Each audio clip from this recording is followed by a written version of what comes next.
Benvenuti amici di mattoscacco.com. Allora, andiamo a vedere in questa video lezione una serie di partite brevissime, tra le più brevi giocate nella storia degli scacchi.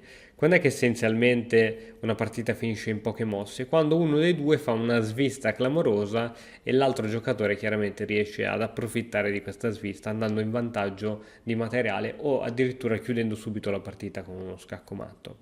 La prima partita che ti voglio presentare è stata giocata a Parigi nel 1924 tra Gibaud contro Lazar. Andiamo a vedere come è andata la partita. Partita finita in 4 mosse. D4, cavallo F6, fin qui tutto nella norma. Cavallo D2, una variante particolare, E5, D per E5, chiaramente è un gambetto. Solitamente ora si mette il cavallo in G4 e infatti il cavallo va proprio in G4 minacciando questo pedone e dopo H3 che è una mossa che potrebbe venire a chiunque di giocare. Che cosa può fare ora il nero? Guarda bene, questa è la mossa diciamo di routine che non ti cambia la vita, ma questa è la mossa che ti cambia la vita. Perché la donna è intrappolata? Perché il bianco non può catturare? Perché se cattura, guarda un po' cosa succede. C'è semplicemente il matto in due. Donna H4, scacco. L'unica difesa temporanea è l'avanzata del pedone in G3 è scacco matto. Incredibile, vero? Andiamo a vedere quest'altra partita giocata alle Olimpiadi nel 1933 tra due giocatori con nome impronunciabile, quindi mi astengo dal pronunciarlo. D4, C5, chiaramente un gambetto anche questo, C4, C per D4, cavallo F3, tutto corretto, E5 e adesso la partita terminerà fra una mossa. Il nero mette in presa volutamente questo pedone, il bianco accetta la cattura e adesso donna in A5, scacco e allo stesso tempo minaccia di cavallo. Ora è chiaro che qui la partita non è finita perché il bianco può trovare un modo per difendersi come per esempio il fiere di 2, ma è vero che una volta che hai perso in apertura un pezzo leggero o fai tutta la partita cercando di ritornare in parità o ti arrendi subito, almeno ad alti livelli funzionerebbe così. Poi è chiaro che nelle partite fra amatori a volte si vedono cose allucinanti, cioè uno dei due perde un pezzo e l'altro poi gliene cattura tre, eccetera. Qui stiamo parlando comunque di giocatori che insomma sanno abbastanza giocare a scacchi. Andiamo a vedere quest'altra posizione tratta dalla Caro-Kann fra Alekhine contro Alleati. Palma di Maiorca 1935.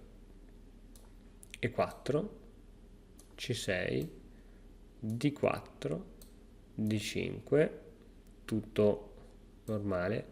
Cavallo C3, D per E4, cavallo per E4, cavallo D7. Ecco, tutte le volte in cui il nero si trova in una situazione tappata in questo modo, ci sono tatticismi. Donna E2, il nero dice ciao, sviluppiamo l'altro cavallo che intanto dà fastidio anche all'altro cavallo. Peccato che con cavallo D6 è scacco matto. Perché è scacco matto? Il pedone è inchiodato, non può catturare il cavallo perché la donna fa pressione contro il re. Andiamo a vedere un'altra partita ancora. Via.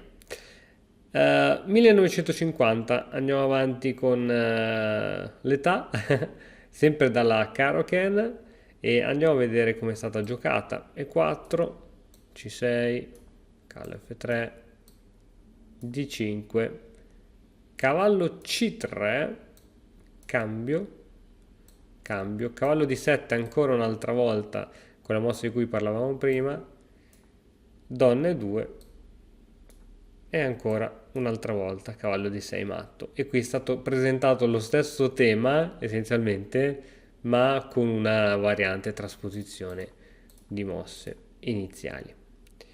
Andiamo a vedere qualche altra partita che magari è durata qualche mossa di più, ma sono sempre considerate corte. Ti voglio presentare una partita che è durata 9 mosse tra Lopez contro Vassa. Allora, difesa Nizmovic E4, cavallo C6, C3, cavallo F6. Chiaramente queste sono mosse un po', diciamo, strane per i giocatori moderni. Cavallo D3, D5 e per D5, cavallo per D5, donna F3. Cavallo per E5, minacciando contemporaneamente sia l'alfiere che la donna. Donna in E4, minacciando l'alfiere. Donna cattura l'alfiere, scacco al re. La donna cattura il cavallo, così non è più scacco. Cavallo in F4 minacciando donna e pedone in G2. A questo punto la donna deve spostarsi e allo stesso tempo difendere il pedone. Cavallo D3 scacco.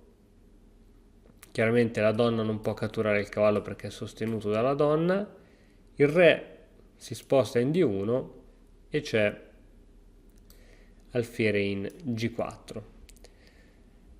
L'alfiere inchioda la donna che non può spostarsi. Però tu dirai, no, ma la donna è vero che non può spostarsi, ma la donna può catturare l'alfiere. Sì, peccato che poi c'è cavallo F2, triplo attacco. Chiaramente a seguito di, non so, per esempio, re in E1, il nero si va a pappare la donna. E anche questa partita si è conclusa in poche mosse. Te ne voglio mostrare ancora un'altra. Partita che questa volta invece è durata 13 mosse, gambetto greco, ghiaccio contro Lerman. E4, E5, cavallo F3, D5, cambio, cambio, donna al centro. Cavallo C3 sviluppando un pezzo e minacciando la donna che va in E6. Alfiere in B5 scacco, parata di alfiere D7, arrocco corto da parte del bianco, cambio, cambio, donna B6, minacciando anche il cavallo. Donna E2, proteggendo il cavallo e attaccando contro il punto debolissimo E5, alfiere D6, cavallo per E5. Chiaramente ora c'è uno scacco possibile di scoperta, come per esempio cavallo C4, intanto è scacco di donna e alla prossima il nero può perdere la donna, motivo per cui giustamente il nero si toglie da questi possibili attacchi. E attenzione che in realtà adesso ci potrebbero essere entrate in D7, se non fosse che D7 è tenuto da questo cavallo, ma a seguito di un ipotetico cavallo C6 c'è questo doppio di cavallo. Ma vediamo intanto com'è andata la partita. Torre 1, creando una batteria di donna e torre che possono andare a dare matto in D8.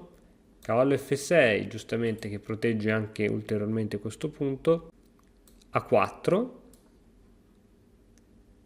cavallo C6, cavallo C4, cavallo in D4, quindi il bianco minaccia la donna avversaria e il nero minaccia la donna avversaria, e dopo donna D3 qui il nero ha abbandonato. Perché? Perché essenzialmente ora la donna deve spostarsi. Per esempio la donna va in C6, beh, semplicemente a questo punto si perde il cavallo. Se la donna va in C5, per dire io continuo a difendere il mio amato cavallo, comunque si perde il pezzo, per esempio, in questo modo.